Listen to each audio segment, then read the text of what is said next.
Madam చాలా సమస్యలు వింటా ఉంటాము. అందులో భాగంగానే ఒకాయన మీతో మాట్లాడడానికి ఫోన్‌లో ఉన్నారు. వారితో మాట్లాడతాను. షూర్ అండి. హలో! హలో. గుడ్ స ఆఫ్టర్‌నూన్. సార్ నమస్తే సార్. Good afternoon. మీ పేరండి? నా పేరు హనుమంతు మేడం. హనుమ సదాశివపేటలో ఉంటాము. ఓకేనండి. రమ్య గారున్నారు మాట్లాడండి. ఓకే. హనుమంత్ గారు నమస్తే అండి. నమస్కారం మేడం. సార్ చెప్పండి సార్ ఏంటి మీ ప్రాబ్లమ్? నా ప్రాబ్లమ్ వచ్చేసి మా భార్య వాళ్ళ మేనత్త కొడుకుతో తిరుగుతుంది మేడం. మ్యారేజ్ అయ్యి 3 ఎంతకాలం అయింది సంవత్సరాల సార్? నుంచి. మాకు 14 సంవత్సరాలు కంప్లీట్ మేడం. ఇప్పుడు ఏప్రిల్ వస్తే 15 సంవత్సరాలు పూర్తవుతది. పిల్లలు ఉన్నారా? ముగ్గురు పిల్లలు మేడం. మీరేం చేస్తారు? మీ వైఫ్ ఏం చేస్తది? నేను ఎంఆర్ఎఫ్‌లో సదాశివపేట ఎంఆర్ఎఫ్‌లో జాబ్ చేసేవాడిని. సార్ ఈమె తిరగడము నాకు ఆల్రెడీ ఒకసారి పోలీస్ స్టేషన్‌లో కంప్లెయింట్ చేసి నన్ను కూర్చోబెట్టి వెళ్ళిపోయింది. కూర్చోబెట్టి వెళ్ళిపోయిందా? అక్కడ కంప్లైంట్ చేశారు. సార్ వాళ్ళు అక్కడ కూర్చోబెట్టుకున్నారు నన్ను మొత్తం ఓ రోజు. వాళ్ళే అయితే కంప్లైంట్ నేను ఇచ్చారు మీ మీద. కొట్టానని కంప్లైంట్ ఇచ్చారు. 3 సంవత్సరాల నుంచి జరుగుతుంది మేడం ఇది. ఆహా! ఓకే. ఇప్పుడు మీరిద్దరూ కలిసి ఉన్నారా? విడిపోయి ఉన్నారా సార్?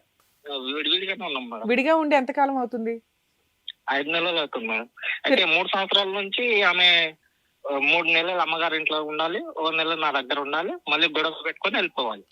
3 3 ఇయర్స్ బ్యాక్ సంవత్సరాల వరకు నుంచి ఇదే జరుగుతుంది. 3 ఇయర్స్ బ్యాక్ వరకు మీరిద్దరు బానే ఉన్నారా? బాగానే ఉన్నాం మేడం. ఎవరెవరు ఉంటారు సార్ ఇంట్లో?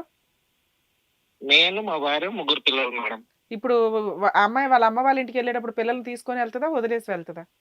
తీసుకొని వెళ్తాం మేడం. ఓకే. మరి వాళ్ళ ఎడ్యుకేషన్ అంతా స్పాయిల్ అవుతున్నట్టేగా ప్రతిసారి. అవును మేడం. ఎందుకు వెళ్ళిపోద్ది వచ్చిన దగ్గర నుంచి?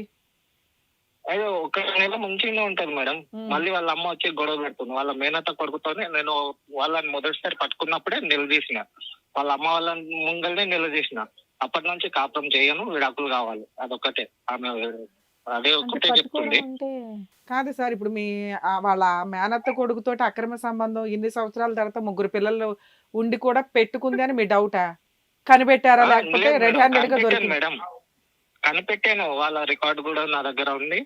ఫోన్ వాళ్ళని రికార్డ్స్ కనిపెట్టాను. ఫోన్ లో మాట్లాడుకుంటే చూసారా లేకపోతే డైరెక్ట్ గా చూసారా? ఫోన్ లో మాట్లాడుకున్నది నేను రికార్డు పెట్టిపోయింటి, అనుమానం వచ్చి అదే రికార్డ్ అయ్యి ఉంది. తర్వాత నేను 2 రోజుల తర్వాత విన్నాను. వాళ్ళని రెడ్ హ్యాండెడ్ గా పట్టుకోవాలని చెప్పి వేరే ప్లాన్ చేసి ఇట్లా ఊరెళ్తున్నానని చెప్పి వెళ్ళిపోయాను. ఆ రోజు నైట్ తిరిగి వచ్చి వాళ్ళని పట్టుకున్నాను మేడం రెడ్ హ్యాండెడ్ గా. ఎక్కడ అతను మీ ఇంటికి వచ్చాడా లేకపోతే ఈవిడ వాళ్ళ ఇంటికి మా వెళ్ళాడా? మా ఇంటికి మా ఇంటికి వచ్చి అతనేం చేస్తాడండి? కార్ డ్రైవింగ్ చేస్తాను మేడం. అంటే మీరు ఇంట్లో ఉన్నప్పుడు పిల్లలు కూడా ఉండుంటారు కదా అమ్మాయి ఇంట్లో ఉంటే. అవును, ఉంటారు మేడం. పిల్లలు ఆల్రెడీ 15 ఏళ్ళు అంటే 8 ఏళ్ళు 9 ఏళ్ళు ఉన్న పిల్లలు ఉన్నారు. అతను అవునవును. పిల్లలు ఉండగా కూడా వచ్చాడని మీరు అనుకుంటున్నారా లేకపోతే చూసినప్పుడు ఏం చేశారు? చూసినప్పుడు నేనా మేడం? రెడ్ హ్యాండెడ్ గా పట్టుకున్నాను అన్నారు కదా. అవునవును. ఎందుకు రాత్రి 10 వచ్చాడండి? గంటలకు వచ్చాను మేడం. ఆ, ఎందుకు వచ్చావని అంటే పిల్లలు చూస్తాను రాండి బాబాయ్ అని అంటే వచ్చాను నేను అని వాడు చెప్పాడు. మా భార్య కూడా అదే మాట చెప్పింది. పిల్లలు చూస్తామని ఆయనకు ఫోన్ చేసి పిలిపించుకున్నారా మీరు లేని టైంలో? ఆ, నేను వాడికి అడిగితే నీకు అంతా రావాలని అనిపిస్తే నేను ఉన్నానా లేదా? కనుక్కొని నా రావాలి. గురించి రావాలి, నాకు కనుక్కొని రావాలి. కానీ నువ్వు ఇలా రావడం ఏంది? ఇప్పటికీ చాలా సార్లు వచ్చిపోయినావు నేను లేని టైంలోనే అంటే అది కాదు, ఇట్లా రమ్మన్నందుకు వచ్చిన, పిల్లల గురించి వచ్చిన, అది ఇది అని అన్నాడు. ఆ తర్వాత మరి ఇదేమింది అని వెళ్ళిపోయిన తర్వాత నా భార్యకు అడిగిన రికార్డ్ ఏమింది అని అడిగితే అది కాదు, ఏదో జరిగిపోయింది అని. అప్పటి నుంచి ఇక నాకు అవసరం లేదు, నువ్వు నాకు విడాకులు కావాలి, కాదు సార్ వాడితోనే బతుకుతా మీరు ఇప్పుడు రికార్డ్ పెట్టింది ఏమి ఏం కనిపించింది? రికార్డ్ లో ఏమి ఉంది ఎవిడెన్స్? అని మేము మాట్లాడడం వినిపించింది మేడం. ఏం మాట్లాడుకున్నారు అంటే మీకు అంత డౌట్ వచ్చే అంత మాటలు ఏమున్నాయి అందులో? అందులో అంటే ఆమె నువ్వు రా, ఇంటికి రా, నాకు తప్పు చేసినట్టు అనిపిస్తుంది కానీ భయం అవుతుంది, ఆయనకు దొరికితే ఏమవుతుందో ఏమో, ఇలాంటివి అన్నమాట. మరి అప్పుడు మీరు అడుగుంటారుగా ఏంటి మరి తప్పు చేయడం అంటే ఏంటి నీ దృష్టిలో? తప్పు చేసావా చేయలేదా అంటే ఏమంటది? అంటే నేను తప్పు చేసిన అవసరం లేదు, ఇక నువ్వు అవసరం లేదు, నేను తప్పు చేసినట్టే బతుకుతా. వారిని ఆవిడే తప్పు చేసి వాళ్ళ- ఆవిడే వద్దంటుందా? ఆవిడే వద్దంటుంది. ఇప్పుడు వాళ్ళ అమ్మగారు అంటారు అది 10 మంది దగ్గర పడుకుంటుందిరా, దాంతో నీకేం అవసరము,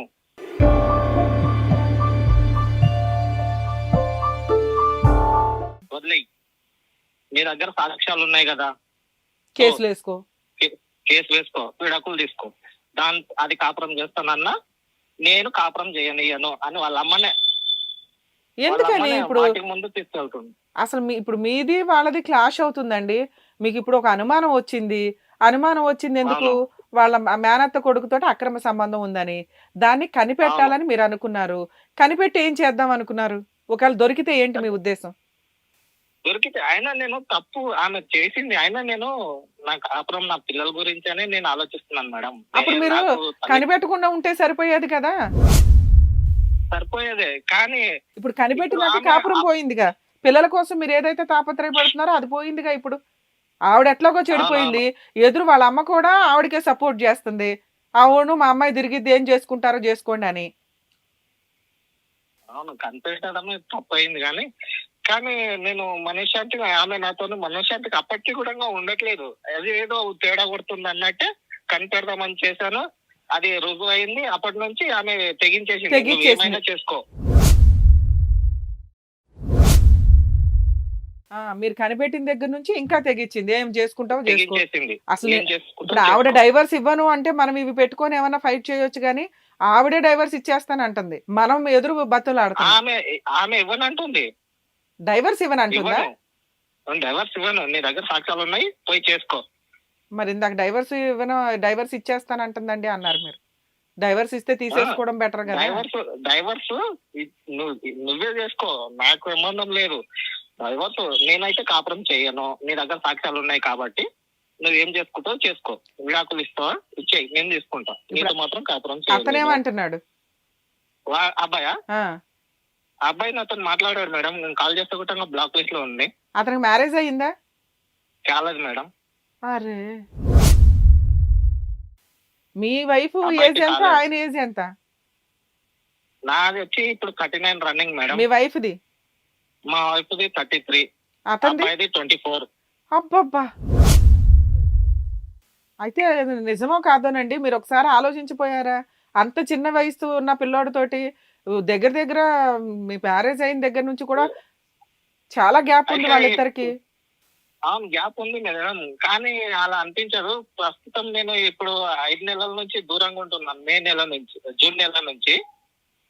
సార్ ఆ అయితే అబ్బాయి మా మా పెద్ద పాప హాస్టల్లో ఉంటుంది. ఎప్పటి నుంచి? లాస్ట్ 3 years నుంచి. ఇప్పుడు 7th class, 6th 7th running. ఎందుకండి మీ వైఫ్ ఏమైనా జాబ్ చేస్తుందా? లేదు మేడం, హౌస్ వైఫ్. ఆవిడ ఇంట్లోనే ఉంటుంది. పిల్లల్ని తీసుకెళ్లి హాస్టల్లో వేయాల్సిన అవసరం ఏముంది అనాథలాగా?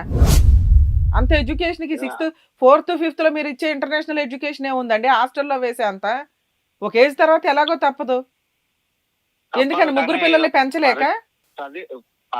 ప్రస్తుత పరిస్థితుల్లో ఆమె ఇలా చేయడం వల్ల నేను డ్యూటీ సరిగా చేయలేకపోవడము, దానికి సరిపోయిన జీతం రాకపోవడం వల్ల ఇలా చేశాను. హాస్టల్ కి అప్లై చేశాను, ఎగ్జామ్ క్వాలిఫై అయింది, సీట్ వచ్చింది.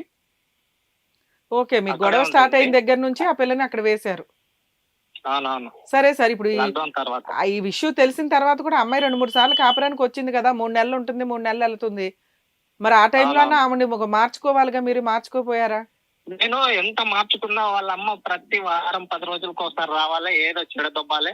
తన దగ్గర ఫోన్ కూడా లేకపోయేది. తీసేశాను మొదటిసారి ఆ గొడవ జరిగినప్పుడు ఫోన్ తీసేశాను.